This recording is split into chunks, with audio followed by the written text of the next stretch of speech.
Assalamualaikum warahmatullahi wabarakatuh. Alhamdulillahi rabbil alamin, alladzi ja'ala al-islam rahmatan lil alamin.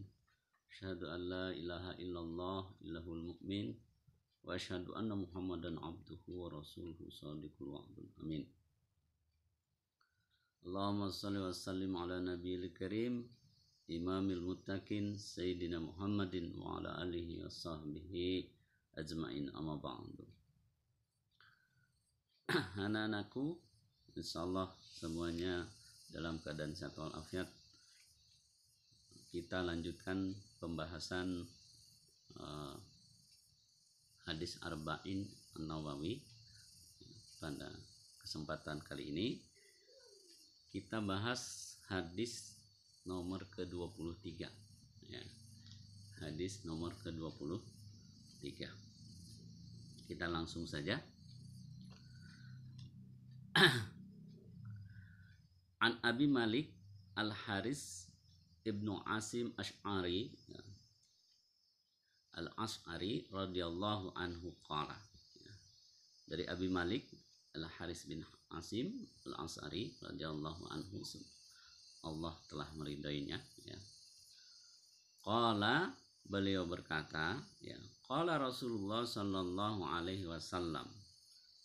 Rasulullah sallallahu alaihi wasallam bersabda ya, at-tahuru syatrul iman. At-tahuru syatrul iman. Yakni bersuci adalah syatrul iman, bagian dari keimanan ya. Syatrul iman, bersuci adalah bagian dari keimanan ya. Maksudnya at-tahuru di sini adalah berwudu, karena ketika kita mau melaksanakan sholat ya, mau melaksanakan sholat diwajibkan ya kita untuk berwudu ya. Sah tidaknya sholat tergantung wudunya. Wudunya sah, wudunya betul ya, maka sholatnya juga sah ya. Kalau wudunya sudah tidak sah ya, otomatis sholatnya juga tidak sah. Oleh karenanya nih, wudu ini bagian dari keimanan. Nanti kita akan khusus bahas mengenai keutamaan wudu. Ini bahasnya luar biasa ya. Bagaimana keutamaan wudu. Insyaallah nanti kita pelajarannya di sekolah. Seingat Ustaz udah bahkan ya. Walhamdulillah tamla'ul mizan ya. Wa subhanallah alhamdulillah tamla'ani wa tamla'u ma bainas sama wal ard ya. Walhamdulillah tamla'ul mizan ya. Dan ucapan alhamdulillah ya, hamdalah, mengucapkan syukur kepada Allah, itu akan memenuhi mizan, memenuhi timbangan. Maksudnya timbangan di sini adalah timbangan pahala ya, akan memenuhi timbangan pahala ya. Wa subhanallah walhamdulillah tamla'ani wa tamla'u ma bainas sama wal ard. Subhanallah walhamdulillah ya. Ini ucapan subhanallah, mensucikan Allah yang pertama, yang kedua walhamdulillah, bersyukur kepada Allah. Ini memenuhi antara langit dan bumi ya. Bainas sama wal ard, antara langit dan bumi. Maksudnya di sini subhanallah, karena kata subhanallah itu mensucikan Allah dari hal-hal yang dianggap atau hal-hal yang oleh manusia, oleh makhluknya dianggap punya kelemahan. Nah, misalnya Allah punya anak gitu. Nah, maka Allah enggak seperti itu gitu. Maka subhanallah. Jadi dengan ucapan subhanallah dari hal-hal yang buruk, nah, itu Allah terjaga. Maka mengucapkan subhanallah, subhanallah ya, ini pahalanya luar biasa. Bainas sama wal ard ya, memenuhi tamla'ul bainas sama wal ard. Walhamdulillah, nah, bisa dua ucapannya subhanallah walhamdulillah, nah, gitu ya.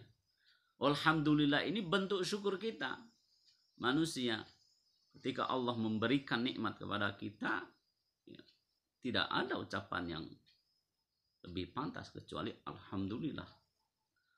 Maka sekecil apapun kita ucapkan alhamdulillah. Ini kan ucapan zikir ya, zikir di sholat ya, setelah sholat begitu ya, atau ucapkan bukan di sholat saja, setiap waktu antum ucapkan subhanallah alhamdulillah ya, maka insya Allah ini akan memenuhi pahala antum ya, dari langit bainas sama wal ard sampai bumi. Wassalatu nurun, dan salat itu cahaya. Cahaya yakni ketika kita melaksanakan salat, maka cahaya itu akan memenuhi hati kita dan terpancar dalam wajah kita. Salat, maka jaga salatnya ya. Memenuhi hati kita, insyaallah dengan salat ya, kita akan terpancar cahaya. Dalam artian ya, penyakit-penyakit dalam hati akan hilang dan terpancar ke dalam wajah kita. Orang yang suka sholat insya Allah terlihat ya seperti orangnya bercahaya begitu. Melihatnya senang begitu.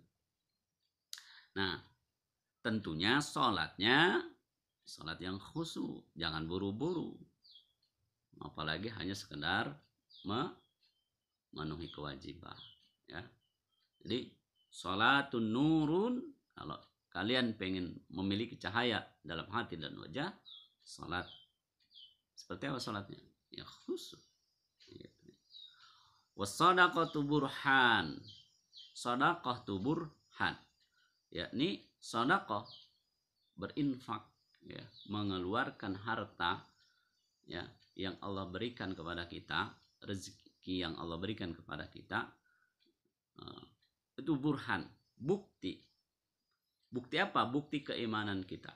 Seorang mukmin, kita seorang yang beriman, ketika Allah meminta untuk mengeluarkan sebagian harta yang Allah berikan untuk sedekah ya. Sini sedekah bisa zakat ya, bisa dipahami infak, bisa sedekah yang umum. Nah, dalam artian sedekah untuk Allah begitu, maka ketika kita mengeluarkannya itu bukti keimanan kita ya, bukti keimanan kita. Jangan kita menjadi orang yang bakhil ya, pelit ya untuk mengeluarkan sedekah, terlebih dalam kondisi saat ini ya, sedang sulit terjadi wabah di mana corona begitu, wabah corona, orang sulit untuk mencari nafkah karena ada pembatasan yang dikeluarkan oleh pemerintah, sehingga untuk mencari nafkah susah, untuk kehidupannya susah. Maka sedekah ya, yakni mengeluarkan harta yang kita miliki bil khusus terhadap orang di sekitar kita ya, tetangga kita, atau yang paling utama tentunya saudara-saudara kita ya. Maka ini sebagai bukti dari keimanan kita. Nah, ini uji nih di bulan Ramadan ini. Jadi bukan sekedar puasa, tapi buktikan juga kalian dengan berinfak ya, bersedekah ya. Yang mobil khusus saat ini lebih dibutuhkan kepada orang-orang yang memang membutuhkan, langsung ke orang, ya, orang kebutuhan sehari-hari. Lanjut, wasabru dia, wasabru dia, dan sabar itu lentera, sinar, ya. Jadi sabar itu dia. Dalam sebuah mahfuzat dikatakan as-sabru yu'inu ala kulli amali. Sabaran itu membantu semua atau segala perbuatan. Nah, maksud as-sabru dia di sini adalah karena kesabaran ini, ya, akan menuntun kita. Karena disebut sinar di sini al-dia itu kita jelas, ya. Ketika Allah uji, kita paham ini ujian. Nah, gitu. Karena ada dia, ada lentera, ada sinar. Nah, sinarnya apa? Sabar, ya. Jadi kita sudah bahas tentang sabar itu ada tiga hal, dalam ketaatan kepada Allah, dalam menjauhi larangan Allah, menjauhi musibah saat ini seperti saat ini. Nah, ini tadi kembali lagi ketika kita mendapatkan musibah, ya, dengan datangnya corona, ini kesabaran kita diuji juga oleh Allah.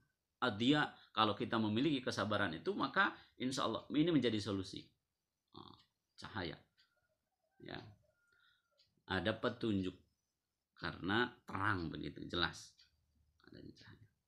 Jadi taat kepada Allah, jadi sabar dalam ketaatan kepada Allah. Kita berpuasa membutuhkan kesabaran, lapar, haus, ya, sabar, nahan. Karena kenapa? Kita taat kepada Allah.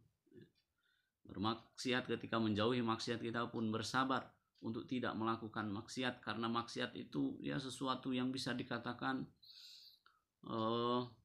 menggiurkan, ya, menggiurkan.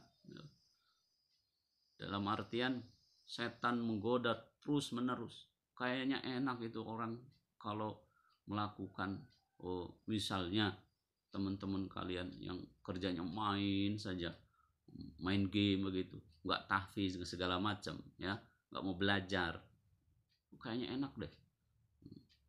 Sabar kita, sabar untuk menahan, untuk tidak melakukan hal itu. Nah, yang ketiga tadi sabar dalam keadaan kondisi kita mendapatkan musibah, bencana, nah, seperti saat ini, ya, musibah corona, kita harus sabar. Dengan sabar ini insya Allah dia ada cahaya, ada sinar. Wal Qur'anu hujjatun laka, ya, au alaika.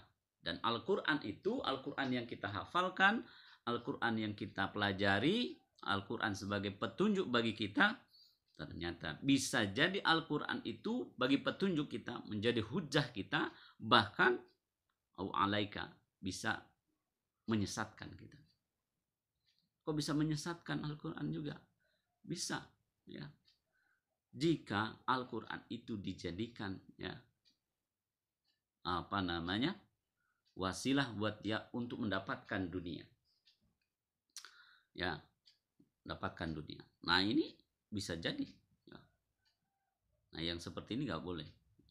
Ada yang untuk membenarkan perbuatannya yang jelek mengeluarkan dengan dalil Al-Quran. Nah, ini jadi hujah bagi dia, tetapi justru hujahnya itu mencelakakan dia, ya, perbuatan jeleknya begitu.